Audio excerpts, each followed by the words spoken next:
for our live RAD QA. It's our first QA we've had this calendar year, so welcome back to all of you who've been on before, and those who are welcome to those who are joining for the first time. So we're going to do several things today. We'll skip over to slide 3 for just a moment. We'll come back and we'll just say what are we going to try to do. We're going to give you a little update on sort of where the program is. We're going to talk about expanding the authority under RAD beyond the 60,000 units. We're going to talk about the rent setting and sort of the current authority versus the future authority that we're trying to achieve, and then what ideas we have for both PHAs and what things we can do for PHAs to move quickly once that expanded authority comes. So that's our agenda for today. We have this PowerPoint presentation, which we'll put on the website probably this afternoon and post it, and so you can get it, have availability for it. Just go back to slide 2 for a second. So just to cover grounds before that, you can ask questions, and you can either raise your hand electronically and by clicking on the hand icon, and then when we're about to take questions, we'll unmute you, or you can send written questions to us at rad@hud.gov, and we will try to manage the written questions. Sometimes it's easier for us to do the oral questions, but if any written questions we don't get to, we'll write them up and we'll send responses to all those who sent in written questions. So with that, let's go to slide 4, which is the program update. And now I'm going to turn over to Will Levy, who's going to talk about sort of where are we at this point with the RAD program. Will? Sure, thank you, Greg. So to begin with, I'm actually going to take a step back and say, where were we about a year and a half ago when we were first designing RAD? We knew we didn't have any additional money to put onto Section 8 contracts, but we could only convert folks at the funding levels that they were receiving. So just to run through this quickly, there are people saying RAD's only going to work for public housing projects with low needs. RAD's only for PHAs in strong markets, and then contradictorily, RAD is only for small PHAs and smaller markets. Some people thought everyone was going to go to project-based rental assistance. Some people thought everyone was going to go to project-based vouchers. There are people thinking RAD's only going to work for, or is going to require 9% tax credits, and we all know there's not enough of those to go around. People thought that all of these deals were going to require FHA mortgage insurance, that private lenders weren't going to play. And then ultimately, the bottom line, there were people who just thought RAD rents won't work. This isn't going to work as a demonstration. So now for the update, what have we seen? So some of you have seen some of these numbers already, but we've made awards to practically all of the 60,000 units we're currently authorized for. And over 1,200 of those units have already closed, 14 deals. It might be a little bit higher based on events today. And then on top of that, we've received almost 120,000 additional applications, units worth of applications, for a total of about 15% of the public housing stock has come in and applied for RAD. 175,000 public housing units and 1,500 mod rehab units, representing over 1,000 properties and 382 unique PHAs. So this is an overwhelming response that we and the Secretary are just thrilled to see. Okay, so where the applications come from, we've got a couple of maps. This first map just shows by census region where the RAD properties are and compares that to where public housing is generally in the region. So for example, in the West, public housing, or 8% of public housing projects around the country are in the West.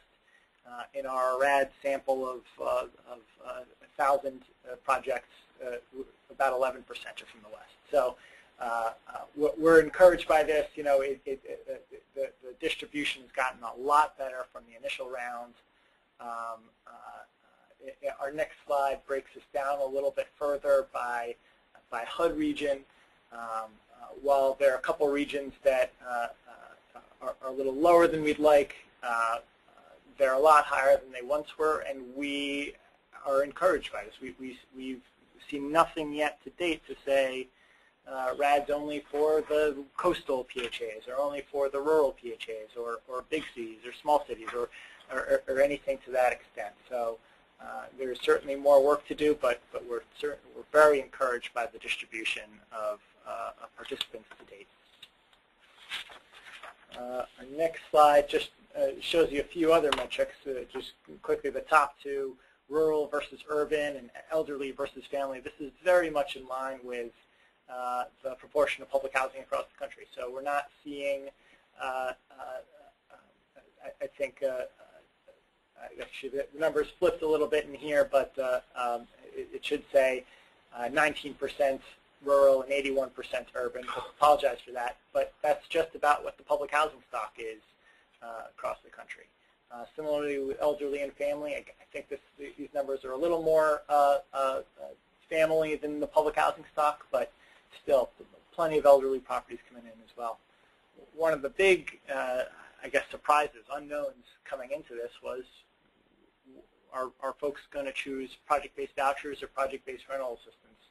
And it still continues to be split, and PHAs have different reasons for doing one or the other. There doesn't seem to be any clear decision model of why they choose. Of course, this is one of the very important decisions PHAs are making, and we're ultimately very glad that the PHAs have the option, because obviously this is important to our stakeholders to be able to choose this.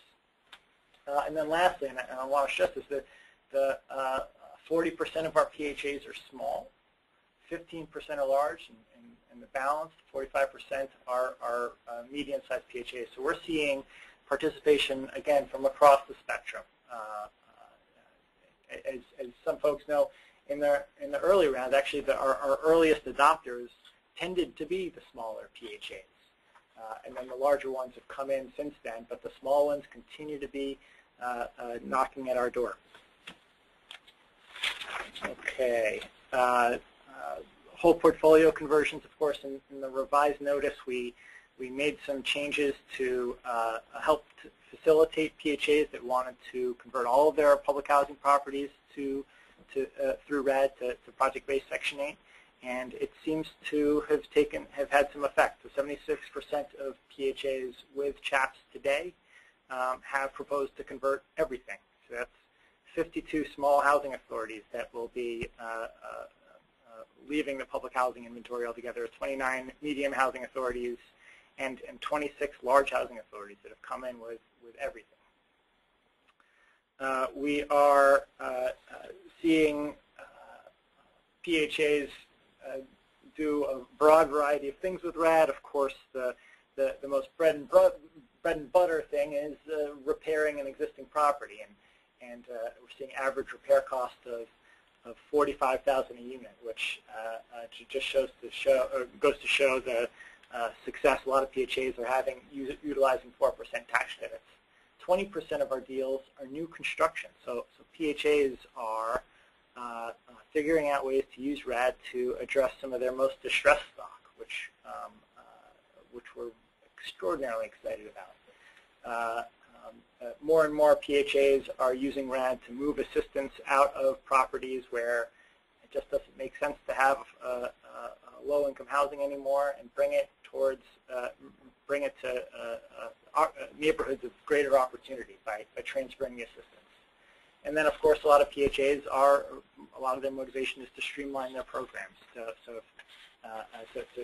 convert completely out of the public housing program and just operate one program on the Section 8 side. This last slide in this update just goes to show, so this is representing about $1.8 billion, a little more than that, in proposed construction and repair work. So this is net of soft and transaction costs. Over 90% is being funded out of new debt, new tax credit equity, and other sources, other local sources. the balance is what PHAs are contributing from their own funds. So this really speaks to the leverage PHAs are being able to achieve through RAD. And just to give a little bit more context to the numbers, at 4.4% in operating reserves, that's about $1,800 a unit, which is just about 4 to 6 months of a typical project's operating reserves today under the public housing program. So they're just bringing that over. Similar with the capital fund, that represents just about what that unit was, or what that project was earning in the capital fund before it converted. And then PHAs, of course, are using replacement housing factor funds as well, and all these sources to fill the gap that, if there is one, that debt and tax credit equity and other sources can't fill. So with that, I'm going to turn to Pat Costigan. He's going to talk a little about expanding authority for RAD. Thanks, Will. Good afternoon, everybody. I'm sure this is a question that many of you share, and we're happy to talk about it. We, as Will said, and I think many other folks on the outside, PHAs, their partners, were tremendously impressed and encouraged by the response that RAD got over the past year. As you all know, in our FY14 budget request, we were anticipating that there would be an uptick in the demand for RAD that would exceed the 60,000 units of authority that we had under the FY12 Appropriations Authority. And so certainly we presented and worked that through the year on an authorizing level with various authorizing committees, et cetera. And as the year progressed, we certainly saw a real uptake in the demand for RAD, and again, it was fairly impressive and a bit overwhelming. By the end of the year, we're looking at 180,000 units. So at that point in time, obviously, we worked on an authorizing level relative to our budget proposal, turned to appropriations, and I think it's fair to say that we did anticipate, we're hopeful, that we could get an increase in the cap in the omnibus appropriations bill, but weren't able to do that. Omnibus appropriations bill, particularly one with a 2-year budget agreement behind it, is a pretty difficult instrument to get a lot of things done, and the department had a number of things that we were working on to try to advance in that proposal, and we didn't get all of them, and we intend to keep working on getting all of our top priorities. I want to assure everyone that this continues to be getting expanded authority for RAD, a top priority of the secretaries. We have a number of important initiatives for public housing authorities and for affordable housing in general, but this clearly remains a top priority. I think the Secretary pointed that out in a letter that he sent out to public housing authorities and their partners, and we've made available on our website now that spells that out. The next steps for us relative to that response, and the Secretary has had conversations with members of Congress that are closely working on HUD's budget, has been very encouraging as he's reported that, and we will continue to pursue this as a priority agenda item. So going forward, we are looking at any and all viable authorizing options. You may recall last year, and really for the last 3 years, there have been various draft bills that have carried authorization, additional expanded authority for RAD. We will continue to pursue those authorizing options with various committees, and we will also work, as we do every year, what may not be possible to be done on an authorizing level, we'll certainly work on an appropriations level, and those conversations are going to begin in earnest next week with the introduction of the President's FY15 budget, which we'll, I think, be talking about next Tuesday. So certainly look forward to what we propose in FY15 in the budget, and we will work again on an authorizing level and with appropriators and look at the various options that are available as we go forward. So we do feel fairly optimistic, but basically the reason for that is the demand that you've shown has been pretty incredible, and it's been noted around in the Congress. I think it's fair to say that what folks want to do with RAD in the kind of things that you propose to do with RAD and the kind of expectations that maybe have been exceeded against the initial expectations or questions that Will pointed out earlier in the conversation, I think are very favorable for all of us working together to see that we can get RAD some additional expanded authority. Good. Thanks, Pat. I'm sure others will have questions to follow up on once we get to the live QA part. So what we'll do is we'll move to the next topic of the session, and that is rent setting, and both for current authority versus future authority. I'm going to turn it back to Will for him to sort of walk through a couple slides here on that. Okay. So first of all, to confirm, all applications submitted to prior to December 31st, 2013 and approved under the 60,000 unit cap that have CHAPs, their rents are based on the 2012 appropriations. And further, just continuing on that, any applications that are coming off our waiting list and under the 60,000 unit cap will also have CHAPs with rents based on the 2012 appropriations.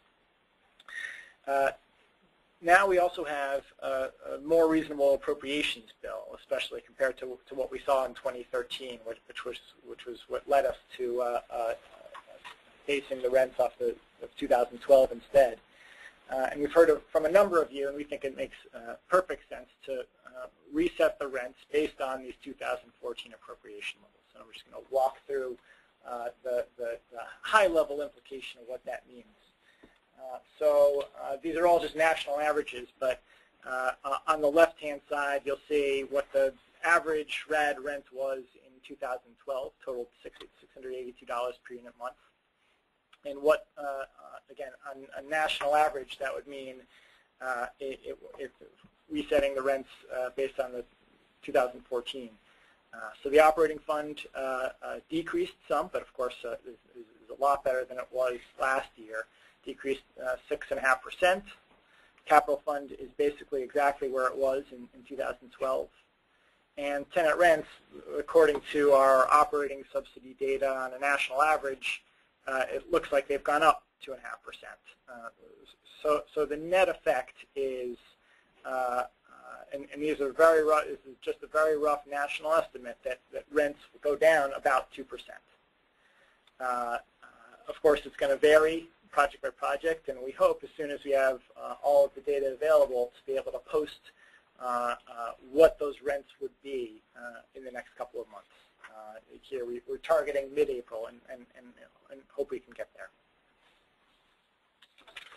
So I'll turn back to Greg, who's got some ideas for PHAs around what they can do now, especially if they're on the waiting list. Thanks. So, as Pat had said, while things are unpredictable in the Congress, we remain very optimistic and obviously very committed that we'll get expanded authority. What that date will be, we're not sure. Probably things will get clearer in the weeks ahead in terms of what that looks like. But in the meantime, so what can we do as HUD to help you move once the cap is lifted, for you to move your projects so you don't lose time. So as indicated in the Secretary's letter, that these first two bullets are tied together, which is we can begin reviewing applications. And in fact, that's what we are going to do essentially starting next week, we hope. That we are, for all 116,000 applications that came in above the cap, we will begin to review those applications. And so therefore, PHAs expect soon that who've applied that you're going to start getting some calls from us on clarification. It's the normal application review process, and what we went through for the first round is we'll go through for the second round. And then assuming those applications are acceptable, and last time, this is really just off the top of my head, but I would doubt that more than 2 or 3% of all applications got rejected last time. That we felt we built a pretty good sort of fail-safe into the application process so that people could not submit an application with fatal errors, and therefore the applications people applied, by the time they applied, they were they were generally legitimate applications. So anyway, we expect the applications to be approved. But once we review those applications and they meet all the tests that we established, we will issue a contingent approval. And so we will issue a letter that says you've been, here's a contingent approval, meaning that assuming that when the Congress gives us more authority, you're in. And assuming the Congress does not change anything with respect to what our selection criteria is, and that's sort of part of the legislative strategy that Pat talked earlier about, the Secretary's working on, is that what we're just looking for is to simply honor the queue that's been established for now for those above the 60,000, and not introduce any change, any differences in the selection criteria, so that everyone would just simply be reviewed in the order in which they came in. That we would issue these contingent approvals, and you would have a document that you could then work with lenders saying, here is, as soon as the Congress lists the cap or gives us more authority, here's my award, and here are my rents. And if it's equal to your project is the same as the national averages, then it's about 2% less than what you applied for. So let me make a note about that. So it might be 2% less. We do not believe that we will that 2% is material enough to affect the applications, and so therefore we do not expect at all that we will ask PHAs to rerun the numbers and give us revised development budgets or pro formas. That we expect that those are sort of within the margins, that those rent levels, and that they're satisfactory enough for us to assume that in the development process that you will find a way to make the numbers work. So that we're satisfied that that's enough for us to give you first a contingent approval, and then once the cap is lifted, sort of a formal award, and that you'll find a way to make it work. If for a PHA that feels as if that, no, I can no longer do it with 2% less in funding, then you always have the option of dropping out or telling us that you don't want to accept the award or something. But we will assume that you will figure it out, that you'll find a way to make the numbers work. So anyway, that's the most important thing we can do right now, is start reviewing the applications and issuing contingent approvals. Likely, we over the next 60 or 90 days, although we will absolutely honor the queue in terms of sort of who came first, second, third, on the queue. But it's very likely we may issue, if the Congress has not approved the increase in the cap in the next 60 or 90 days, we might issue all of these at once, or a good number of them at once. And so even though we're still honoring, it's a sort of a moot point, because we'll be able to issue them all at one moment. But that's our goal over the next 60 or 90 days, to get all these applications processed and contingent approvals issued. Just other things that we can do for planning purposes, what Will had just described before about how will rents be determined. We know that is one of the most important pieces of information that people who are on the waiting list need to know, is how are my rents going to be based. And so both based on the presentation Will just gave, but then later as we actually run these project by project, it's essential for us to sort of arm you with more information about what your rents will be. But for planning purposes right now, you can use this 2% figure as a reasonable proxy for what your RAD rents would be for those who needing the expanded authority. Another thing that we can do, we've heard PHAs talk about, is the physical condition assessment is such an important part of the RAD conversion, and both getting ready for it and having good PCAs, and what's a good PCA, and how do I better procure them, and how do I get good information out of those PCAs. So we're likely going to do some additional webinars on what's a successful PCA, and providing you with some checklists to sort of help you with that process, so that you're not wasting valuable time, and you can sort of plow through this. So, which leads to sort of the next set of slides, or what are some things that PHAs can do. So those who are, again, waiting for the expanded authority, we certainly encourage you to go ahead and continue your negotiations with your development partners and other team members, sort of lining up all those relationships. Certainly begin your annual plan or significant amendment process so that by the time a final award is made, that's already sort of in the books. Give more time to consider the whole sequencing of the project, including the tax credit deadlines, relocation planning, get all that out of the way. And importantly, you might want to begin to procure your physical condition assessment now. Go out now, get the PCA out of the way, and then when the time the cap is lifted, you'll be ready to sort of move quickly. We also, along the lines of some of the other things, is to sort of, if you have a CFFP or an EPC or capital fund financing program or energy performance contract, then working through those negotiations with those lenders, investors would be very helpful. Get that out of the way. And also, if you're doing anything with an existing mixed finance project in which you sort of really have to come together with the mixed finance owner and agree on sort of how this deal is going to be structured, you might as well sort of spend some time now to sort of work that through.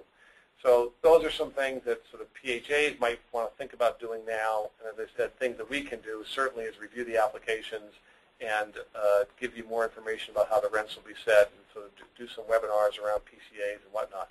But we also, for this call, we would like to hear suggestions from PHAs and their partners about other things they think we can do to help you as we're waiting for the expanded authority to come. And so in a moment, we're going to open up the lines to sort of to get you some of your feedback. So so let me think. So I think that's where we are. Again, on the screen here, it tells you how you can raise your hand by clicking on the icon, or if you want to send us an email. Before I open up, Will or Pat, anything else?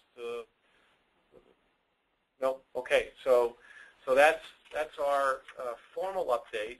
So we're going to turn now to the live QA session, and we already have a queue of questions of people who sort of raised their hand, and the first is Joe Schiff. So Joe, go forward. Joe Schiff? I didn't realize I'd raised my hand. Your hand is raised. It's your moment, Joe. Come up with something. No, I've got something. My question, Pat, to you and to Greg, is that I'm leery about your last slide. Okay. About advising PHAs to spend money, and the PCAs are not cheap, to spend money before they've got an actual chap. Can you talk about that? Well, I think every PHA has to make that decision for themselves. So yeah,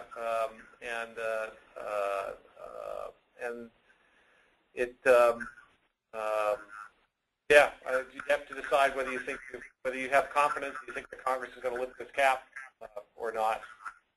Or, I mean, the other way to think about this is there are ways forward that housing authorities have found to do these kind of deals.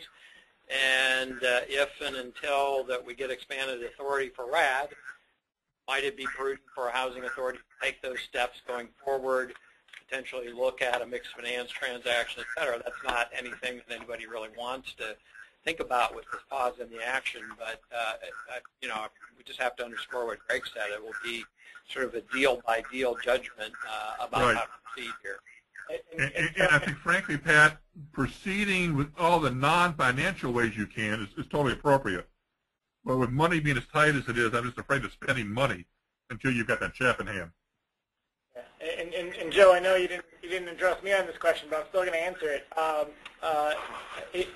It's possible. Well, first of all, PCA is helpful information for a housing authority, but also with when the new HUD requirement for a GP&A under public housing is in force, the PCA can be inexpensively, so some contractors tell us, modified to conform with it. So while it's an additional expense to do that modification, it's at least not the full expense of the HUD GP&A.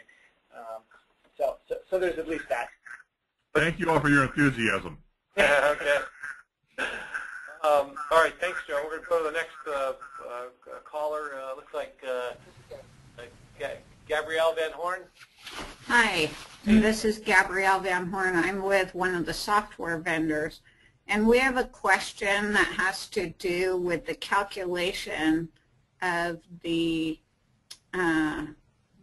phase-ins for those who are moving from public housing to project-based vouchers.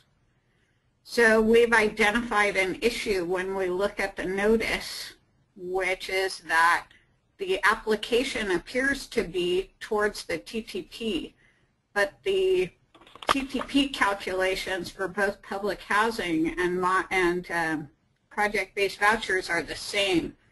So it doesn't appear that the intended purpose to help flat rent public housing participants ease into the new project-based rents will work based on what the notice said. So I've sent a few things in and asked for some clarification, and I'm just wondering where we might be with that.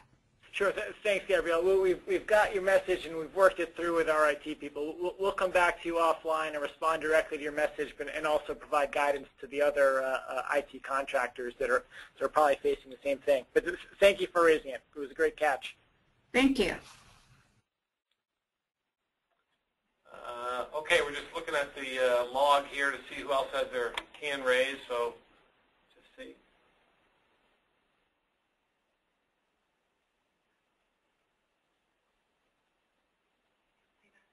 Can you read it? Where do I get the list of PHAs which will convert their entire portfolio? Okay, someone wants a list of all the PHAs that will convert their entire portfolio. Well, we can put it on the website, right? Isn't that? So let's say we've got the PHAs by their chaps, those who've applied. We just haven't put together the information that says this is their entire portfolio or not. So sure, be happy to put that on the website. Thank you for that question. Just going through the written questions right now. Please confirm that applications submitted by 12/31/13 beyond the 60,000 units currently authorized to be at 2012 rent levels. All right, so here the question is, please confirm, which we can't. It's you're saying, if I submitted, this is the deal, if I submitted in 2013 and I'm above the 60,000 cap, when the Congress authorizes or gives us more authority, do I get the 2012 rents? And actually, we can't give you the 2012 rents. It's the Congress gave us the authority for the first 60,000, and those with the expanded authority will be based on the 2014 appropriations, which Will just went over earlier. It said it's about a 2% difference is what sort of that should be nationally. So we're only able to lock in at the 2012 levels for those that apply to 2013 and that are awarded under the initial 60,000 cap. Wendy about when the Housing Authority receives the contingent approval, will it include the estimated rent?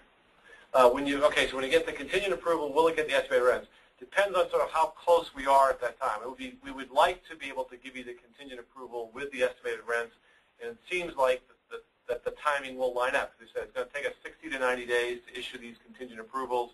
We think that will be enough time for us also to be able to run project by project what the sort of revised rents will be. So that would be our goal, is to sort of include it in the contingent approvals and mirror very much the same look of the CHAPS. The follow-up question is, how many contingent approvals will you be approving?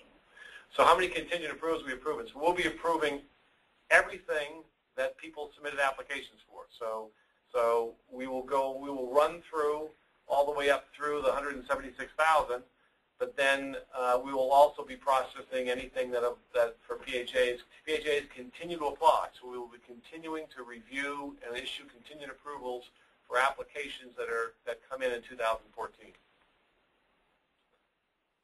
There's a question that says, I'm meeting with our congressmen and senators March 11th in D.C. Do you have a fact sheet or talking points on RAD I can use?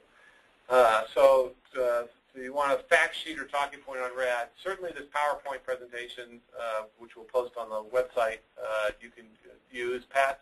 Yeah, and there is already on the website a PowerPoint presentation that suggests where we are with RAD awards and RAD applications that have been received, and a profile of what we're seeing in initial approvals and applications, and that's certainly good information to share. There's a summary chart of what's in hand, what's expected, and we're happy to, as we go forward, to kind of make that easier to kind of use and digest, and we can certainly do that. But I think you'll find we get a lot of questions like this. I think you'll find a pretty digestible PowerPoint on there that you're certainly welcome to use. Okay, we got a hand raised by Lyndall. Lyndall, go ahead. Yeah, this is a question about mod rehab. About mod rehab? Yeah, we've got a bad echo. Might you be able to pick up your phone and we'll be probably able to hear better. Yeah, can you hear me? Still a bad echo. It'll be hard for everybody to hear your question. Maybe we lost you. Try us back if you can get a single line there.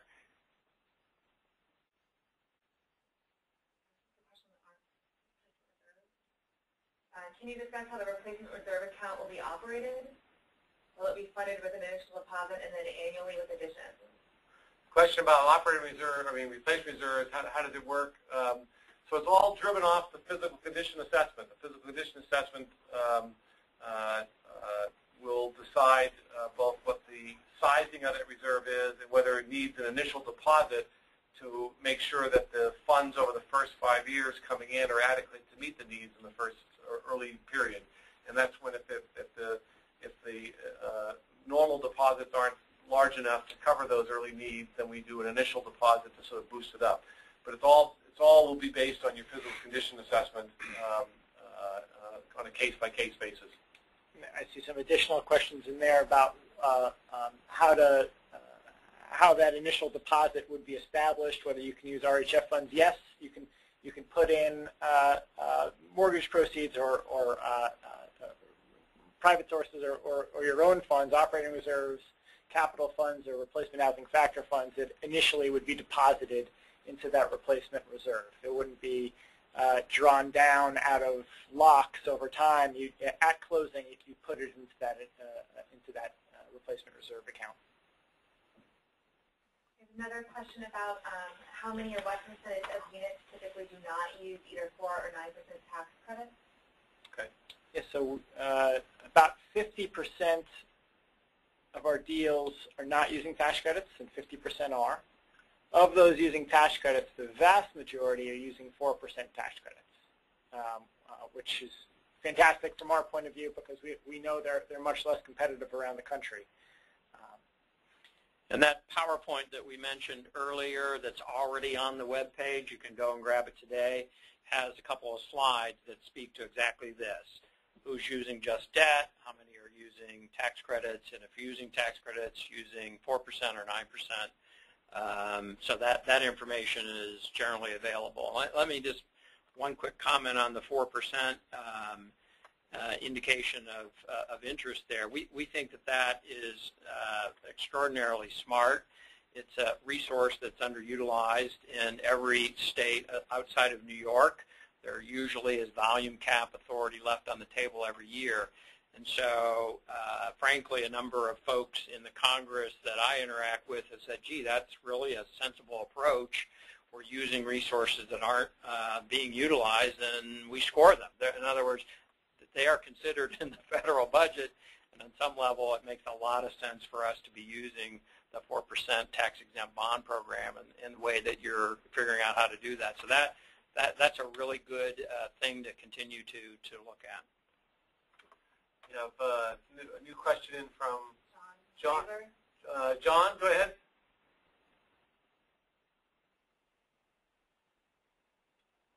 John Laser, do you have a question? Maybe on mute, so we're going to go to the next one. You have me? Yes. Yeah, yeah. Well, I tried to get in earlier, but this is about mod rehab. Okay. And if a local housing authority is the contract administrator under current mod rehab contract or on a current mod rehab contract, if the project is converted to project-based vouchers, they would continue to receive an admin fee. Would they receive an admin fee if it were converted to a project-based Section 8? No, if they convert to project-based Section 8 or PBRA, the contract would not be administered by that housing authority. It would be administered by HUD and often through our own contractor. So the housing authority would no longer receive the admin fee or have any administrative oversight responsibilities. Right. Yeah. And because the project is going to depend upon the reservation of some additional vouchers in the event that people were to leave the property, it really takes away the choice of converting, and really forces the owner to elect a project-based vouchers, doesn't it? Because the housing authority is going to be very reluctant to give up that admin fee. That may or may not be. We've heard different things from housing authorities around that the mod rehab stock is something that might be better in the hands of PBCA, private ownership, and housing authorities have struggled with mod rehab, frankly, year after year because it's such a limited contract renewal, meaning we can only pre-RAD renew it on an annual basis 1 year at a time. So that's certainly up to whoever's proposing to take a conversion and the housing authority. If there's any questions, have to talk with interested parties.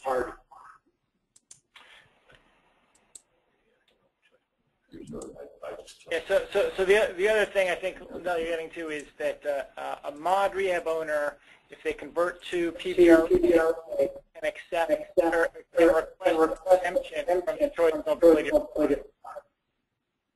I can't hear you. Yeah, we're getting an echo on the call, so we'll have to come back to it. I'm afraid it's not coming through, but we can address this one further for you offline. But again, there's two ways forward, and we'll be happy to talk with any parties about which requirement applies under what program. Yeah, Little, please feel free to call Will Navy directly. Or send us an email. He handles a lot of the mod rehab specific questions, and I think we know where you're going. We're just sorry that the background is making it hard to hear. Okay. Doug Moritz. Doug, go ahead. Hey, thanks, Greg.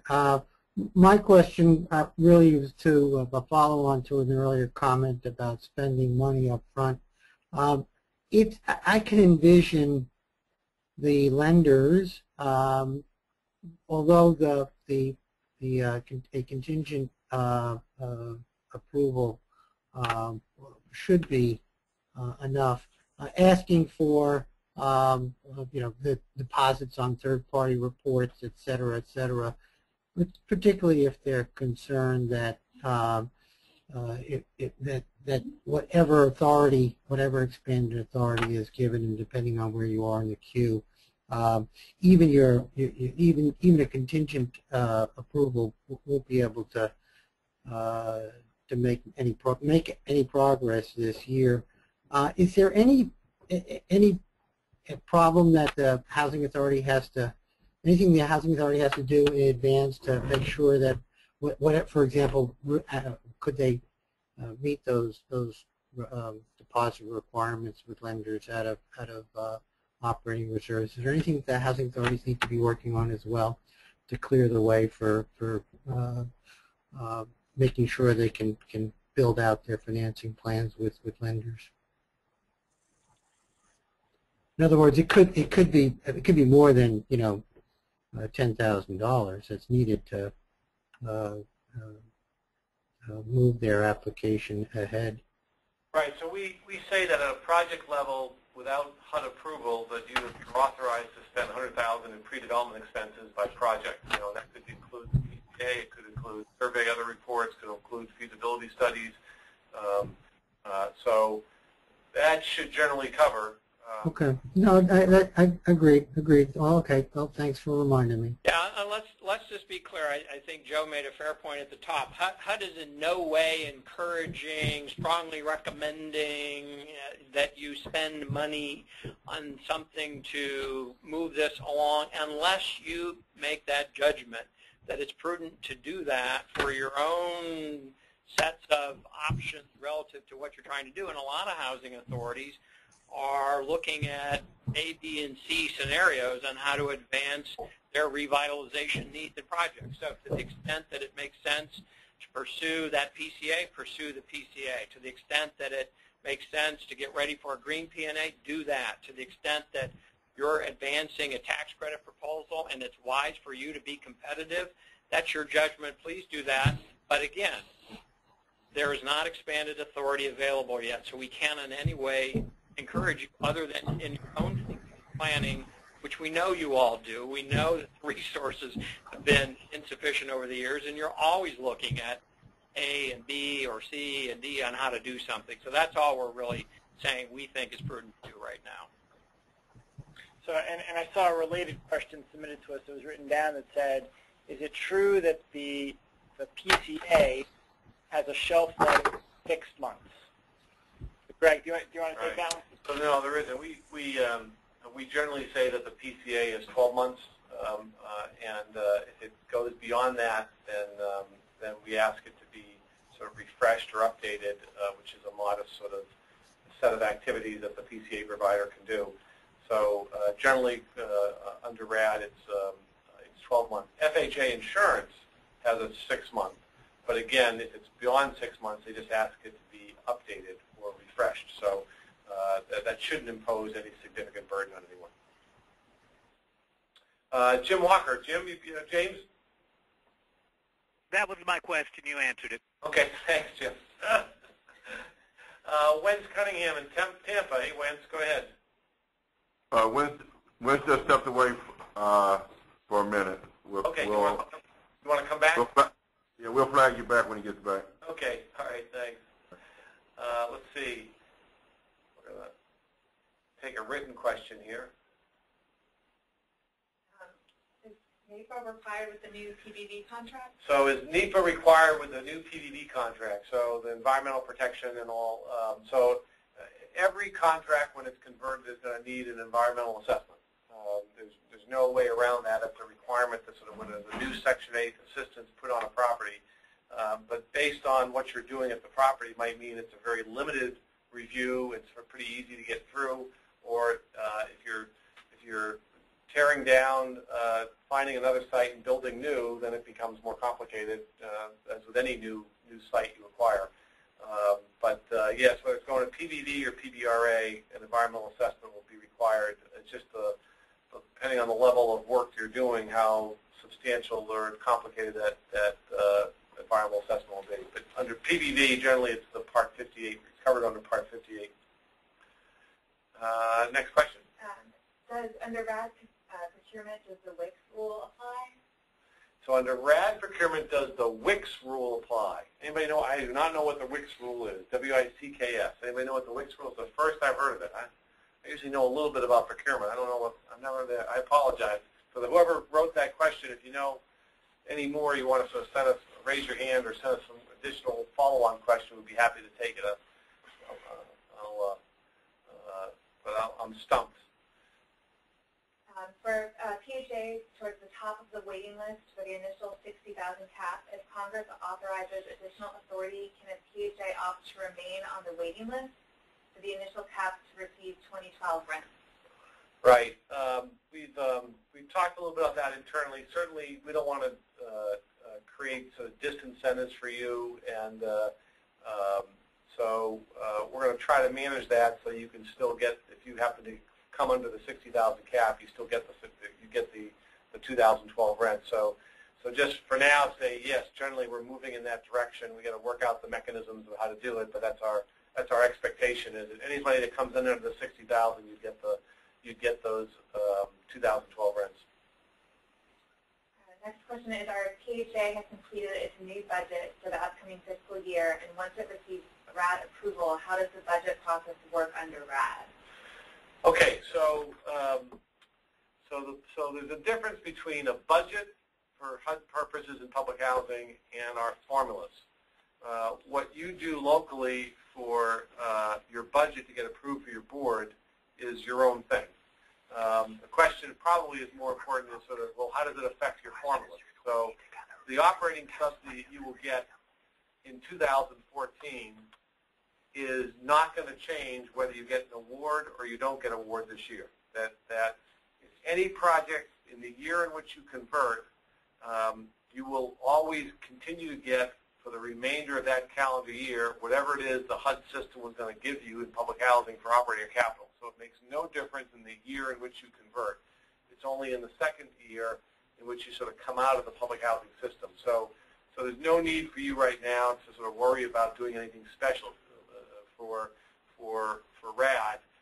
You should continue to fill out your operating subsidy, and you'll continue to get the capital fund subsidy the same way in which you would get it, and it will only affect the subsequent years. Once you made an award, subsequent years formulas and whatnot. And our facilitator here in the room just reminded us that some of us can see the written questions, but you can't. So we'll do a little better job of trying to recast the question that comes into us in writing as we answer them. The next one is for PHAs that are using 4% credit. What types of gap funding are they using? The question is, for those doing 4% tax credits, what type of gap funding are they using? Everything, all sorts. Some are putting in public housing operating funds, reserve funds. Some are putting in capital funds. Some are putting in replacement housing factor funds. Some are home loan bank money. Home loan bank, home developer funds, fees, home block funds. grant fund. I mean, I think the most encouraging thing that we're seeing is that these proposals are looking just like any other affordable housing deals and trying to fill in gaps. All affordable housing deals, at least in my lifetimes, usually start with a gap, and they find ways to do it. And housing authorities are now able to go and access those funds by dint of the Section 8 platform, and maybe have a little leg up here or there with your own funds that you can sometimes potentially contribute. So that's really great to see that these deals are just like every other deal that is out there. Next question, is there a specific number that you expect the cap to get raised to? So those, not everyone heard that. Is there a specific number that we expect the cap to get raised to? Pat? Well, let's just say that our budget proposal will be out next week, and that will speak to what our thinking is about the cap. So there's, not an expectation. The Congress obviously will have to decide on expanded authority, but certainly what we will be looking at in our 15 budget requests will be out next week. I'm unable to speak to it at this time, though. Yeah, so sorry, we're trying not to be cagey here, but just there are rules about what we can release, what's in the President's budget, and that will be out next week. And you'll see in there what it is that we've asked the Congress with respect to the cap. I'm sorry we having this call today, and if we had the call next Thursday or something, we'd be able to tell you what that number is. But so just hold for a couple days. You'll see it. You'll see it in the President's budget. And the next question is, does HUD maintain a running list of vendors that are qualified to do the RAD PCA? So we don't ourselves maintain. The question is, do we keep a list of PCA vendors? We are certainly aware of everyone who's been doing the PCAs because it's part of our database. We don't sort of publish that list as a matter of course or anything like that. One of the things we really recommend is for PHAs to talk amongst themselves. Go to the RAD Capital Marketplace, where also vendors have sort of put hung their shingles. So you can find PCA providers there. But if you're struggling or something, you can certainly give us a call. But also, if you're, because as Will showed earlier, the enormous participation now throughout the country in terms of regions, there's likely a number of PHAs in your state that are doing RAD now, and a great place to get information is to just chat with them about who they've had for vendors and who they've put out RFPs solicited from. And our field offices, both public housing and multifamily, are pretty good resources regionally. They know who the vendors are, whether they've worked on, public housing PCAs through other programs requiring PCAs or through the multifamily programs. Oftentimes, if you can check in with them, they can refer you to a list or the experience out there or other housing authorities that may have worked with PCA providers that you could talk to. So this should be regionally good information for you to go look at. The next question is, if your financing source doesn't require Davis-Bacon, does RAD still require it? So let's talk about what RAD requires in terms of Davis-Bacon. What RAD imposes is that for the initial set of repairs, which could be all you're planning to do is to set some roofs, or conversely, you may be doing a complete gut rehab of the property. Those initial set of repairs have to be done under Davis-Bacon. Thereafter, there's no Davis-Bacon requirement, but it's for the initial set of repairs. They're governed by Davis-Bacon. Same thing with Section 3. It's governed by Section 3, but then after that, there's no longer an ongoing requirement for either Davis-Bacon or Section 3. We have another written question we're going to read. We do. If under a RAD conversion, the property is financed under LIHTC as older persons only, age 55 and up, and you currently have younger persons residing in the property, can you provide the younger persons with a tenant-based voucher if they would not be eligible to return? May need to rephrase, Will, or no? So the question is, if you're applying for tax credits and your tax credit application indicates a certain designation, in this case elderly, but you have people living in the site that are not elderly and that would not qualify under that designation, can you offer them an alternative form of assistance? So the basic resident right principle under RAD is the resident who's there today has the right to return to the property. Now, PHA, a family, a tenant may voluntarily leave, and maybe offering a voucher, they're just as happy doing that. But you could not unilaterally say, I'm moving you out. Here's a voucher. Here's another form of assistance, and I'm going to move someone else in. That tenant has to voluntarily accept leaving the property. Let's see if anybody else has raised their hand again. Anyone left? Did Wentz come back? No? Okay. Just to remind everyone, we prefer our questions orally. It makes it a lot easier for everyone to follow. Yeah, we're looking at an 11-point font on a screen 10 feet away. But, all right, so it looks as if we've gotten both the written questions and we have no more oral right now, or hands raised. Someone just came in. No?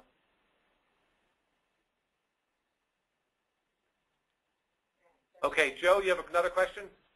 Thanks, Joe. I have a suggestion, Greg, not a question. Okay. For those who have been successful in getting a CHAP, lots of questions have been raised. Yes. Sometimes the responses to the questions have taken longer than the housing authority would like. Pat, is there any way the Secretary can set a time limit on the processing through the department to get responses back to housing authorities? Well, I bet the Secretary would turn to Greg and Will and me and say, gee, what can be done here? Honestly, Joe, we get a lot of feedback that often says we're processing pretty quickly. We are a small little shop. We did get a lot of demand.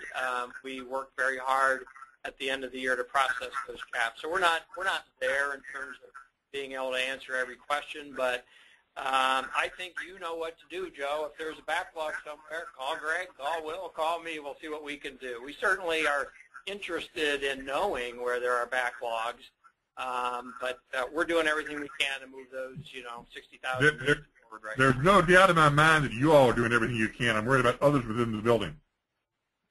Well, we certainly have colleagues that are working as hard or harder. I've seen a lot of people working over the weekends on these proposals. So we're not all we're not all there yet. There's a lot of work to be done, and we're getting there. Just let us know if there's an unreasonable backup somewhere. We're trying our best to respond to the immediate priorities as we go forward.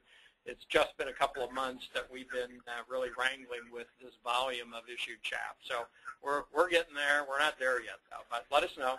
Also, for the silver lining for those who are in the above 60,000 camp is we've really benefited immensely from the first 20 or so closings we've had. We've learned an enormous amount of things that we hadn't thought about before, and how we have to sort of, work with this office and that office, and what documents we have to sign. So we fully expect things to be far more ironed out for closings happening down the road than the first round. We really we're learning, and now we've got a better process.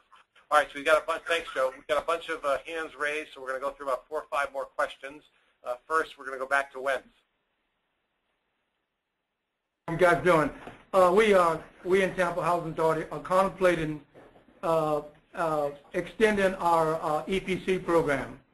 And if we receive the contingent approval, what problems or concerns we need to be aware of? That's a great question. Yeah. So I think on that, clearly that's something we want to be able to help PHAs plan and think ahead about what's the right choice, and should I extend my EPC? What's the implications for RAD? I don't know, Wentz, if we'll be able to tackle that on the call today because it's so probably unique to each PHA. We would be more than happy to have a conference call with you to kind of talk that through and just kind of get, we know a decent amount about your agency by now, but it'd be probably good for us to just get on the phone, kind of walk through the issue with you, and we're happy to pledge to do that. And we submit, Greg, let's try another way. If we submit both applications, how do you react to it? Say it again, if you submit both, while we're waiting for the contingent approval, we put in our EPC extension application. Right, I think we just, I think Will and I need to get our heads around that, so what the implications are. And I think that just, we're happy to schedule a call with you next week sometime and just have a bunch of preliminary discussions till we get it solved. But on a very basic level, the department continues to want to encourage housing authorities to pursue energy savings, and through the energy program, we certainly want to do that. What we would want to do, and I think that's why Greg and Will have been very adept at sort of looking at specific situations and saying, as you're trying to do the EPC, you might want to be aware, if you're also thinking about RAD, this, that, or the other thing, and sometimes can negotiate into the EPC agreement something different that you may not have done in your original agreement that will allow you to accommodate RAD as you go forward. Said in simple speak is EPC does encumber, not the property, not the real estate, but it is an encumbrance that you do have to deal with and anticipate as you go forward in any kind of redevelopment scenario, be it RAD, be it mixed finance, be it tax credits. That encumbrance would have to be dealt with. And so we're probably better able to look at the specifics of a situation, just advise you on what we might see there that you should think about in anticipation of, one, doing EPC, and two, down the road, I'm taking you're above the cap, down the road, accommodating a RAD redevelopment. But there's certainly a way to do this. So, Wentz, we're happy if you want to send us an email to set up a call, and we'll involve the EPC office on that call just to have a preliminary sort of discussion. And just the last note for you and for others on the call with EPCs, we are developing a FAQ document that talks about the intersections of RAD and EPCs that should provide good guidance for the vast majority of cases. I think they probably won't cover everything, but it should come out in the next month or so. Okay. Thanks, Mike. Zoe, you have a question?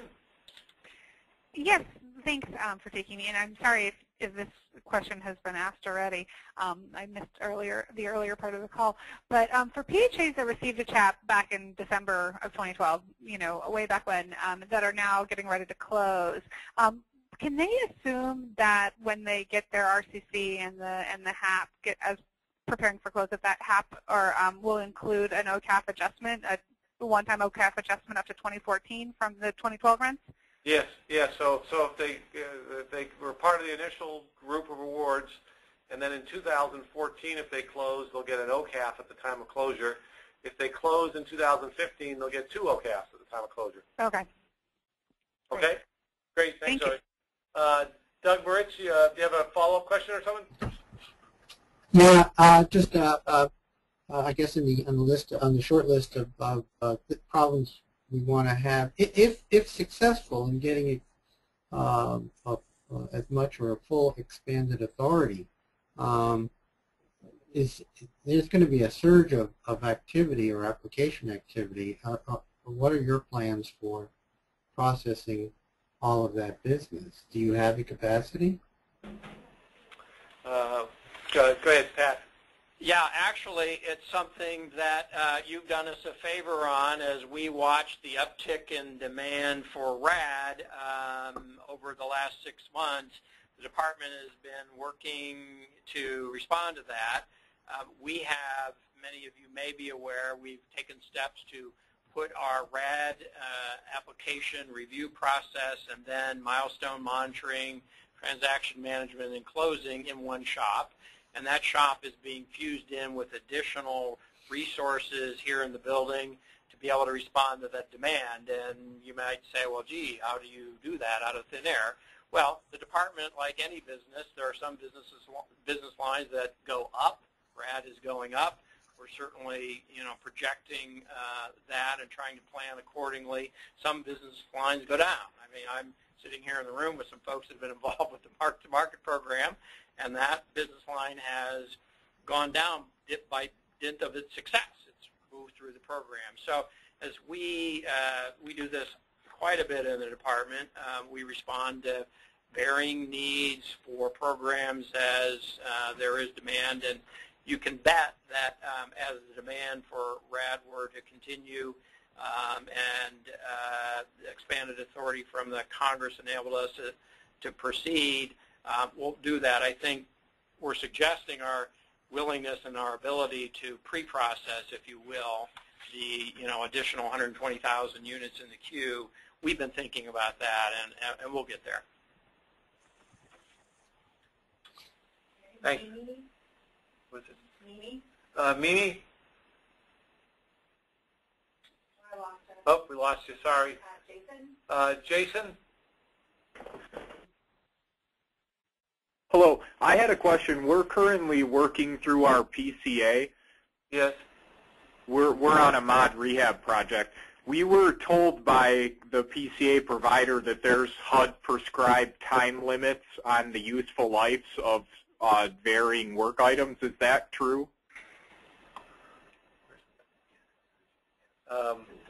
Yeah, so inside the tool itself has the prescribed useful lives, and the PCA providers can always modify those because they're sort of guidelines. You sort of document why you modified them, but they're inside those standards are inside the tool itself.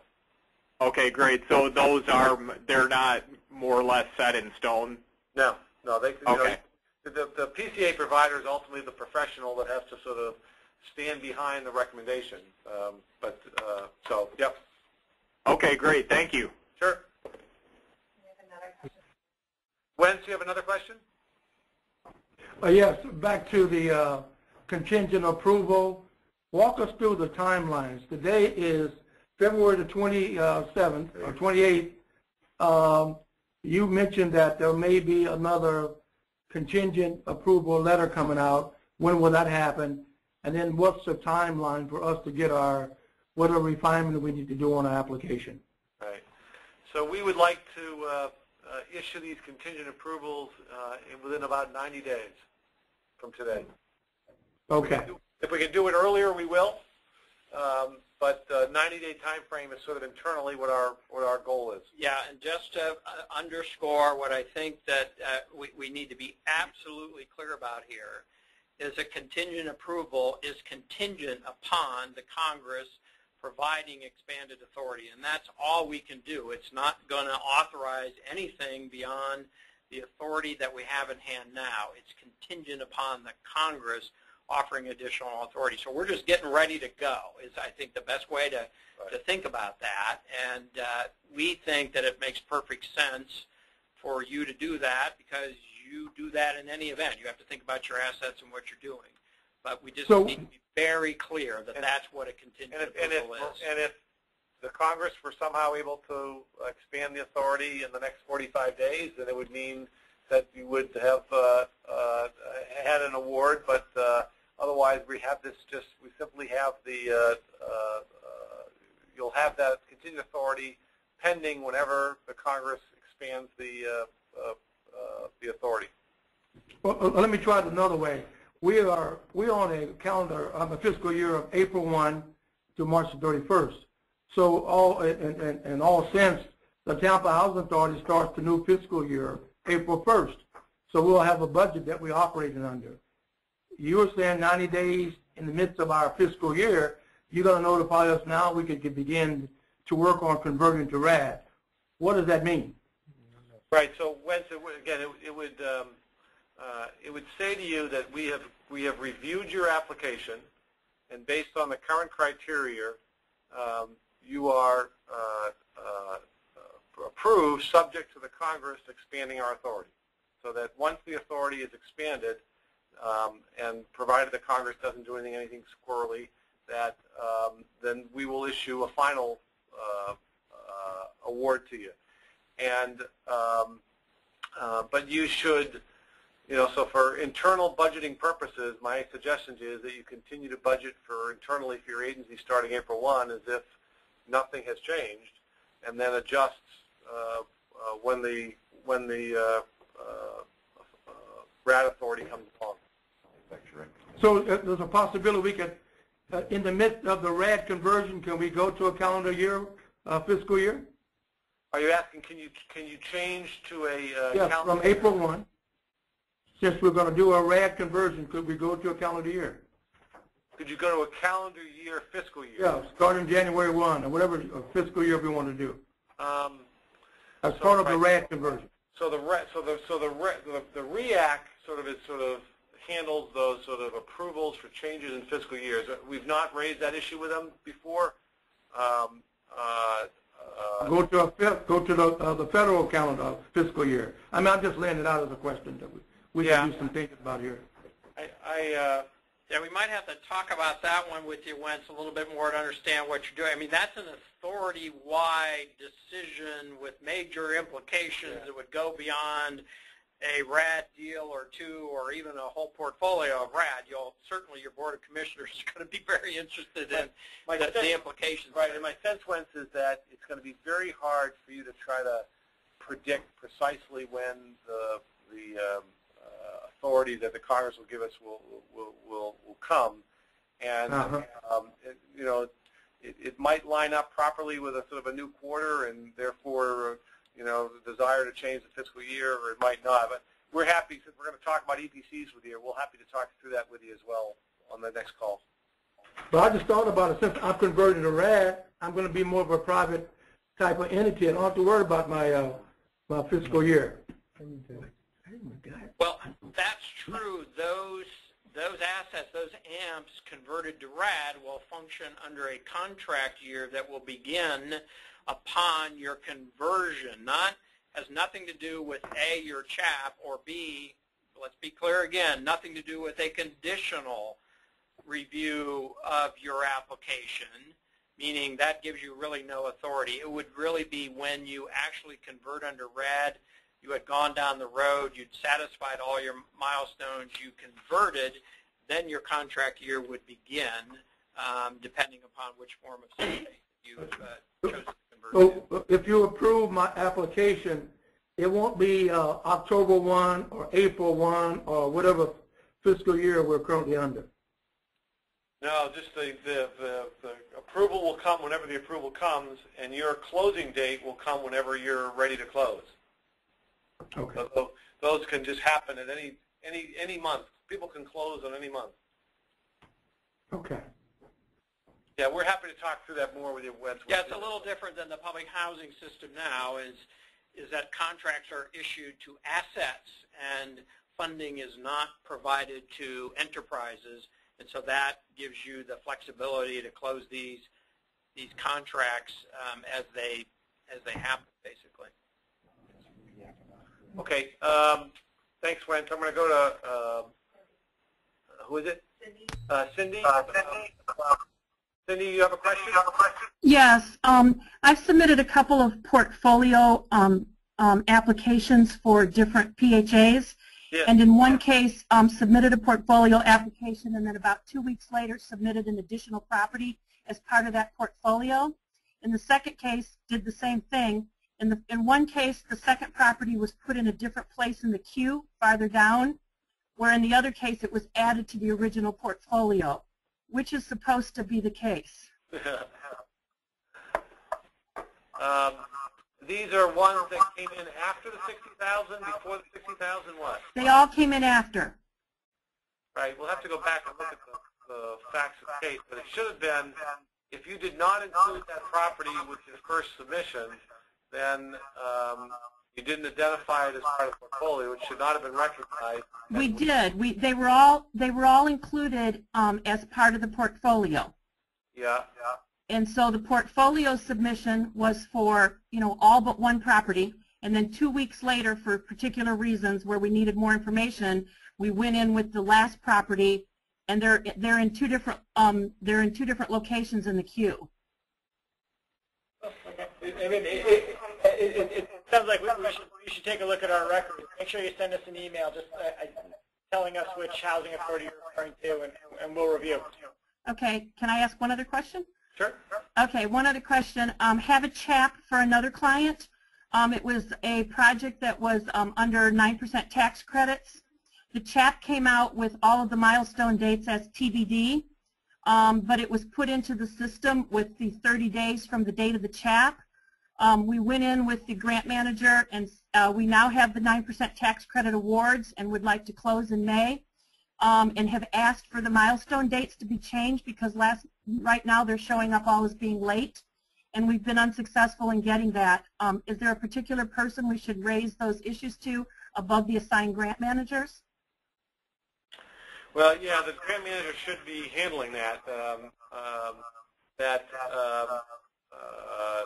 We've requested and haven't had any success in making any changes. Okay. Can you send us an email of the name of the project? Who am I sending it to? That's my question. RAD@HUD.gov. Just send it directly to RAD? Okay.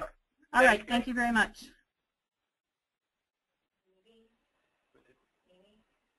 Minnie, do you have a question? Yes, I do. Thanks.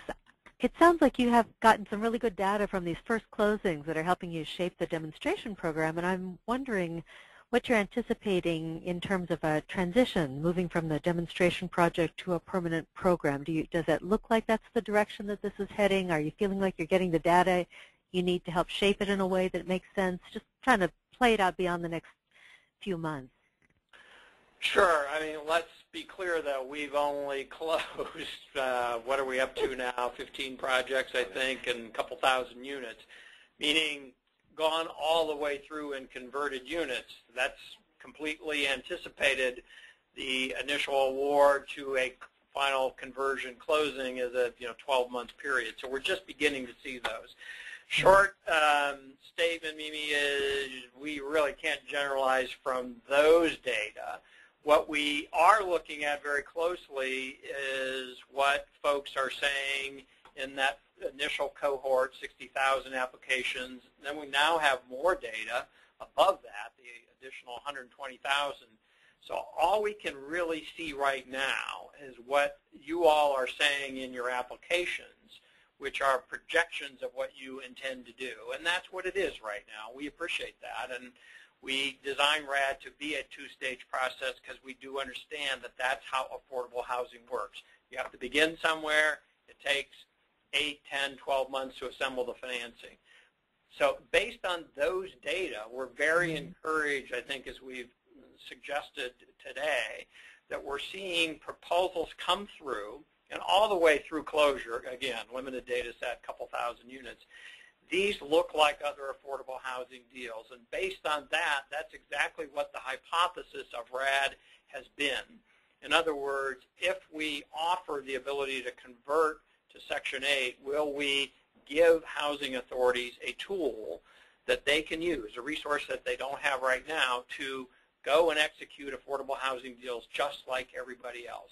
And so far, again, can't generalize from the 2,000, but looking at 180,000 units of applications, we're seeing exactly that happen. So we're encouraged by that. We certainly think that as housing authorities want to do this, and the demand is suggesting that housing authorities want to do this, that we should continue and find a way to work to have the cap expanded. So you'll be part of that. You're the voice for all of this. All of you that are trying to do this, is you're showing us what you want to do, and so far what we're seeing is perfectly consistent with the hypothesis. This tool is being helpful, and it's a way forward for the future. And just Great, thank you. Close out on that, that clearly, this information, the Congress asks us for updates, so they get this program data, and there's also a required third-party evaluation of the program that also is looking at all this data. But from ourselves, we, of course, can be biased. We're very encouraged. I'm glad to hear it. Thanks. Sure. Any other questions? We have a written question. All right, so we have one written question left, and we only have our hands raised. So we're going to take the last question here. Go ahead, Leanne. If you have tenants that want to remain at the property but will be overhoused, how do you get a waiver to allow them to remain? So if you have tenants who are overhoused, how do you get a waiver to allow them to remain? So these are somewhat case-specific, but essentially, if there is an appropriate size unit at that property, then the family will have to move to that appropriate size unit when it becomes available. If there is not an appropriate size unit, or it's going to take some time, then there's, for other properties where there's been a grandfather provision. So I think if you've been assigned the project, communicate this with your transaction manager, and depending on whether it's PBV or PBRA, there's sort of different approvals we need to get to sort of authorize that sort of grandfathering in, but certainly there's some precedent for doing that. Okay, that's sort of, we've exhausted the questions. I don't want it to end today without sort of expressing my own sort of personal thanks and excitement that I am to all the PHAs for submitting 176,000 applications for 76,000 units. We are thrilled with that. We are, from the RAD office, obviously disappointed that the cap was not lifted. We understand sort of the